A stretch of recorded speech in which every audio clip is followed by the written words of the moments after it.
now the thrift stores are trying to compete with some of their best customers.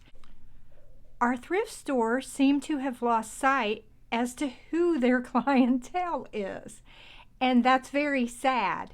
Hey guys, it's Trina here. Look, I want to have a really serious discussion about thrift store prices. This is not an easy video for me to make because I love all of our thrift stores. I've been supporting them all for as long as they've been around here in our area. And they're nice enough to let me go in and film and whatever to tell you guys where to go find your good deals.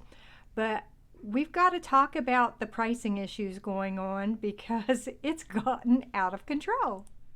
Our thrift stores seem to have lost sight as to who their clientele is. And that's very sad because our local thrift stores here have always catered to lower income families and fixed income families like our senior citizens. And now these people are being priced out of thrifting. I want to give you an example. I'm going to be giving you quite a few examples. And the number one thing is thrift stores are watching thrifting videos and reselling videos, and these employees and their higher ups or whatever are seeing resellers say, hey, I went to Goodwill and I bought something for 99 cents and I just sold it for $250. I want to tell you why a lot of that is probably untrue. And I'm not picking on resellers. I follow a lot of resellers. I have a lot of respect for them. They're out there hustling, trying to find good deals to get y'all deals that are buying from the resellers. The resellers have been the backbone of the thrift stores business for a very long time. The thrift stores just didn't know it. Now the thrift stores are trying to compete with some of their best customers. And I'm telling you, I cannot wait to see how this turns out in the long term. I'm looking 5 and 10 years down the road. I'm just not looking right at today and the profits the thrift stores think they can make today by competing with the resellers who have been part of the backbone of their business for years. But let's get back to the issue of the crazy prices. I will not tell you what locations I was at, but I'm going to show you some video footage and tell you why things are crazy. And the one example I'm going to give you right now, and I will show you in video footage, I went to a local Goodwill. They had an oval mirror. It looked like it might have been kind of vintage. It was older. I don't know how old, but they had priced it for $60. And I mean to tell you, myself included, everybody walked past that mirror, looked at it, and was like, what in the hay is going on here? $60. You could look around that store at the clientele that was in the store on that day, and it was busy. I mean, super busy. And no, I'm not trying to judge a book by its cover. I know most of the clientele because I'm out at these thrift stores on a regular basis.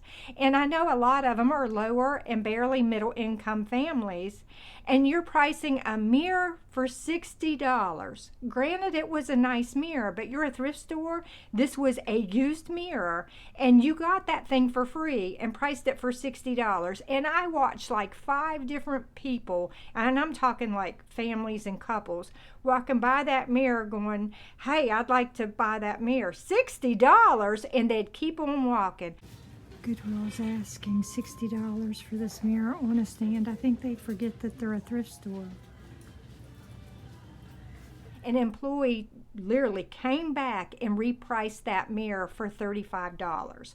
And I got to meet the lovely couple that ended up purchasing that mirror for $35, and that was a much more fair deal. But Goodwill, what are you thinking?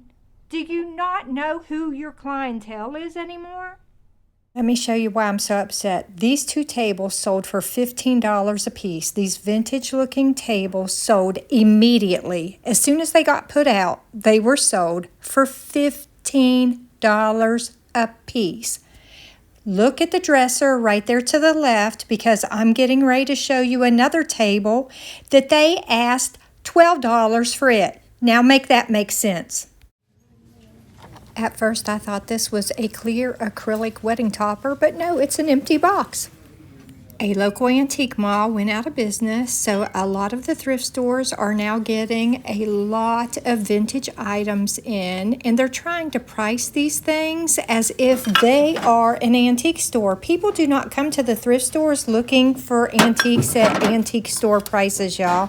Just letting you know. I will not tell you which thrift store I was in when I got this video footage, but at the time of this recording, this thrift store was not allowed to do markdowns. They do not have 50% off sales, and they would throw away all of the glassware within a 3 to 4 week time period if it didn't sell. The glassware would go into the dumpster if it was not selling within a certain time frame. Make that make sense. A lot of the thrift stores, I've had a lot of people complain to me because I do my thrifting videos, and I tell you, you can go here and get a really good deal on jewelry, or you can go here and get a really good deal on home decor. And like as soon as those videos came out and those stores started getting busier and busier and having more clientele, you guys started coming to me and saying, Trina, I went there because you said I could get a good deal, and they would tell me what the prices were, and I was like, no way. So I would start popping into those thrift stores without recording, just go in and browse and shop. And some of you have doubled and tripled your prices. It's so disappointing and disheartening. It really is. Yes, thrift stores get in vintage stuff all of the time. Some of it's vintage and some of it's not. Some of it's reproduction pieces. And when your employees are looking up and trying to do comps with eBay and Poshmark and all of them, sometimes they're getting it very wrong. Sometimes there's things that's vintage inspired, but it's not really vintage. Sometimes it's a reproduction piece and you guys don't know the difference and you're pricing it as though it's a vintage piece. When you have a vintage item, if it's a compote and it's missing its lid, well then it's not worth the same price as a compote with a lid that might be selling for higher money or on eBay, Poshmark, or one of those places. The other issue is when you're doing comps online, there are people selling things, and I know this for a fact because I have recently bought 2 different purses, Coach brand purses from online resellers that they were originally listed for over $200 a piece. I will not tell you how much I paid for those purses, but I can tell you that they were each marked down to like $40, $45 and said, make an offer. I made an offer, one was declined. I made a counter offer, it was accepted. On the other purse, it too was marked over $40. I made an offer, it was immediately accepted. I bought both of those purses for less than $30. I will not tell you how much because I don't want to hurt that online reseller's reputation or business, but I can tell you what is happening is even though that purse says sold under it now, it shows as if it sold for that last asking price, which was over $40, when really I paid less than $30 for those. So even when you're looking at the sold prices on some of these online platforms, that may not be the final sold price. So if you're going by, oh, I can price this purse for $40 because it sells online for $40. No, it didn't. So there you're using an incorrect comp to price your item in the thrift stores. And I'm not trying to pick on you guys, I'm just trying to let you know sometimes things are not as they seem. And you have to be really careful about those YouTube and TikTok videos because they'll say, hey, I bought this at Goodwill for 99 cents and I just sold it for $30. Cha-ching! No, they didn't. Very rarely is someone making the amount of money that they claim they're making. I mean, there's some of them that do really good reselling on eBay and Poshmark, but there are others who will admit their sales are down, they're having to drop prices, they're having to take offers, lower offers than they want to sell things, and apparently you guys are ignoring those parts of the videos when you're doing your pricing in your thrift stores. And once again, I'm not picking on resellers, but when they tell you I bought something at Goodwill for 99 cents and I sold it for $10, I made a $9 profit. No, they didn't. And let me explain why. They have overhead. They're not telling you about their overhead. They're going out and sourcing the items they're buying. They're driving their cars. They're spending their gas money, putting mileage on their cars. So then they have to go home and take pictures of it and list it on the various platforms they're trying to sell that one item on. By the time they do all of that, that 99-cent thing that they picked up and sold for $10, that is not a $9 profit. It's nowhere near a $9 profit. And once again, I'm not here trying to bust anybody's bubble or hurt anybody's reselling business because I have mad respect for resellers. It's just people do things to get video clicks and watches. So they're always trying to use catchy titles and stuff. And hey, more power to them. They have the right to do that.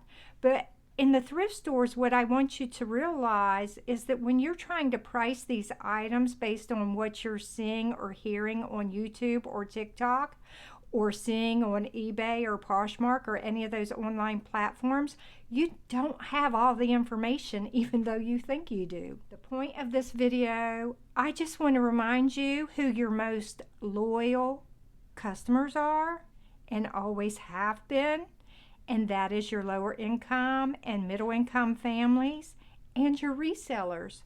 You are trying to compete with your resellers, and maybe that'll work out really good for you. My other big issue with thrift stores overpricing things, and you guys can go watch any dumpster diver channel out there that's been exposing the thrift stores and see which ones are doing it, but we do have thrift stores that throw away brand new donated items all of the time. We also have thrift stores who are throwing away all of the glassware when it doesn't sell within like 3-4 weeks. It doesn't matter if it's vintage or brand new. If it doesn't sell, instead of marking it down and having sales, certain thrift stores take it outside and throw it in the dumpster. They're not even putting it in a recycling bin. They're putting it in a dumpster and sending it to a landfill. I have a huge problem with this. I myself have donated to most of the local area thrift stores. I try to spread my donations around because they're so good to me and let me go in there and film to tell you guys where to go to get the best bargains. So when I have things that I want to donate or donate back to the thrift stores, I usually try to spread those around. Well, now that I know certain thrift stores are throwing away glassware and vintage glassware and vintage furniture or whatever when it doesn't sell, rather than marking it down and selling it for 99 cents or whatever, I'm not going to give my donations to those thrift stores. I don't know about you, but I don't appreciate knowing that something I donated to help my local community might have got put in the trash because somebody overpriced it to begin with and it wouldn't sell, and they don't mark it down to make it sell, and then they threw it in the trash. Because that's all on you. If I donate something to your store and you overpriced it so that it wouldn't sell, or nobody wanted it because it was overpriced, refused to mark it down, and then threw it in the trash, why would I want to donate to you anymore? And once again, I don't mean to be picking on anybody here, but this kind of behavior needs to be called out because people in our communities are donating to you with the belief that you're helping our local community, and you're not. When you overprice things that we donate to you and it doesn't sell and then you throw it away, that's not helpful at all. I could have just took it outside and threw it in my trash can and save myself the time and gas money to drive to your thrift store to donate it, thinking it was going to be used for something good. I do want to give a shout out to Habitat for Humanity, Salvation Army, and Safe Harbor Resource Warehouse, because those are the 3 I can think of off the top of my head that do offer markdowns when things are not selling. So hooray to you, and thank you very much for that. I love shopping at Salvation Army and Habitat for Humanity, because they do give senior discounts, military discounts. Salvation Army offers student discounts, and Habitat for Humanity, I think they offer discounts to like EMS responders, maybe police officers. Some of them offer veterans a discount. So whenever you guys are going out thrifting, watch for those discounts and ask about those discounts, because those are the types of stores I want to support more. Anyway, guys, you know I have mad respect for thrift store employees. Please don't think I'm picking on y'all, because y'all know I have mad respect for the jobs you do, and I know that you're just following orders and trying to do your jobs the best you can. And I know y'all deal with a lot of crap from rude customers and stuff. So I got mad respect for you guys. You know that. But you know, the behavior of the thrift stores, whether it be local management, upper management, corporate, whatever, it needs called out. Y'all need to do better. You're supposed to be here to support our community, so support our community, okay? That's all I'm asking for.